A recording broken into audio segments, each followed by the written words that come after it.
کا حسین ترین رشتہ ہے خامد اور بیوی، دنیا کا حسین ترین رشتہ ہے خامد اور بیوی، اور جنت کا سب سے حسین رشتہ ہے خامد اور بیوی۔ ماں باپ کے لیے چند آیات، بہن بھائیوں کے لیے چند آیات، اولاد کے لیے چند آیات، خامد بیوی کے لیے سینکڑوں آیات ہیں، سینکڑوں آیات ہیں، سینکڑوں آیات ہیں۔ بیویوں پہ زیادتی نہ کرو، تمہاری بیوی تمہارے لیے ہے، تمہاری بیوی پر حق ہے۔ اللہ کی قسم تمہاری ماں کا تمہاری بیوی پہ کوئی حق نہیں ہے، تمہارے باپ کا تمہاری بیوی پہ کوئی حق نہیں ہے، تمہاری بہن کا تمہاری بیوی پہ کوئی حق نہیں ہے۔ کسی ساس کا بہو ساس دا نو تے شریعت کوئی حق نہیں بنایا، سورے دا نو تے شریعت کوئی حق نہیں بنایا، ننان دا بھرجائی تے شریعت کوئی حق نہیں بنایا، دیر دا بھرجائی تے شریعت کوئی حق نہیں بنایا۔ اے اساں آ کے لچ تلے آئے، اے اساں لچ تلے آئے۔ میرے رب کی شریعت، میرے رب کی شریعت، میرے رب کی شریعت ظلم سے پاک ہے۔ کسی کی بیٹی کو میں لے کر آیا ہوں تو اللہ نے اسے میرے لیے بھیجا ہے، میرے بچوں کی ماں بنے، میرے بچوں کی تربیت کرے۔ کدی سس، کدی سورا، کدی ننان، کدی دیر، سارے دے سن اس بچے کی پالوں صاحب مر جانا ہے۔ وہ چولہے کے لیے نہیں آتی ہے، وہ نسل پالنے کے لیے آتی ہے۔ ہاں میں یہ نہیں کہتا میں کسی کو بغاوت میں نہیں ابھار رہا ہوں، جو ظلم ہو رہا ہے وہ بتا رہا ہوں۔ میں آنے والی لڑکیوں سے کہتا ہوں اپنے خامد کے ماں باپ کی خدمت کرو، یہ ان کی عزت ہے، ان کی آبرو ہے، ان کی بڑائی ہے۔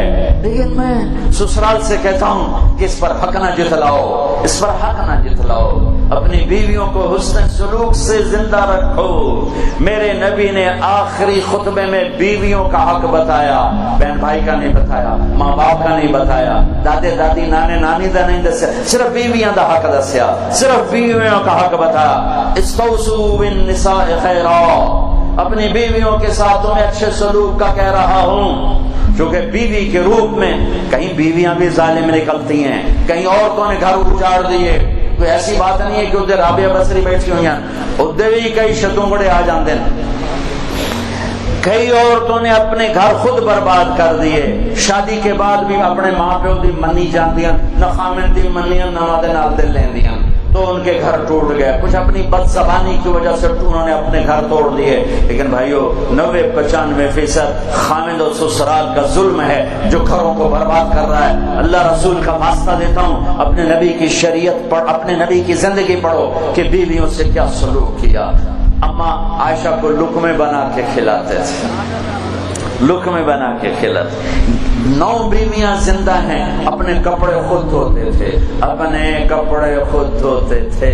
کپڑا پھٹ گیا آپے بہ تے سی لیندیاں، جتی پاٹ گئی آپے بہ کے سی لیندیاں۔ بیگم نو نہ دے میرے کپڑے نہیں دھوتے۔ میرے بھائیو میرے نبی کی زندگی بتا رہا ہوں، یہ زندگی ہے، یہ زندگی ہے۔ رشتہ داروں سے سلوک رکھو، بچیوں کو وراثت میں حصہ دو۔ جاون تو پہلے آپ دے کے جو تھوڑے پتراں کوئی نہیں دیونا، کھا جا سنتوں ڈکار بھی نہیں مارنا۔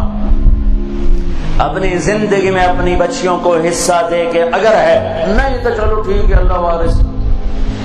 اور ساڑھے دیرے دا نوکر آئی چاچا گاموں، وہ بڑا سخی، وہ دی بیوی بڑی شوم، وہ دی بیوی ساڑھے گھر کام کرے مس میرا، وہ باہر کام کرے دیرے دا۔ اچھا وہ دو ساڑھے گھروں لیندا آئی تے پتے دی چاہ دی بڑھن، کھانڈو دی اپنے دی آئی تے پتی تے دو ساڑھے گھروں لے لیندا تے وہ کلا چاہ نہ آئی پیندا، وہ 4-5 کھبے سجے دے ساتھ نے بہا لیندا، آیا وہ چاہ پی بھی ہے تو اگے ہر جائے روڑ گیا چاچ، ہر جائے روڑ گیا چاچ۔ اور کوئی پترا کہانی رکھ لا، وہاں دے میرے پیو کو میرے کان رکھے آئی، میں بھی پال یہ بھی پال پوسے، اور میرے پیو کا شے رکھی آئی، او میں پال پہ اے بھی پال پوسے، تو ہے نہیں پھر تو ٹھیک ہے۔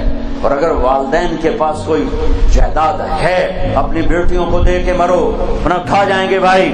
اور بھائیوں کے سامنے ہاتھ جوڑتا ہوں، جس پیٹ سے تم نکلے اسی سے بہن نکلی ہے، جس چھاتی کا تم نے دودھ پیا اسی کا بہن نے پیا ہے۔ جس گھر میں تم پلے اس میں تمہاری بہن پلی، ایک تھالی پیالی میں زندگی بھر کھانے کے بعد آج تم کہتے تو کون ہے ساڈے کول حق منگن والی، تو ساڈے کول زمین منگن والی۔ یہ ظلم نہ کرو، یہ زیادتی نہ کرو۔ ہندو مذہب ہے، ہندو مذہب جس میں بچی کے لیے وراثت کوئی نہیں ہے، میرے نبی کے شریعت میں اور بچی کے لیے وراثت ہے، وراثت ہے، وراثت۔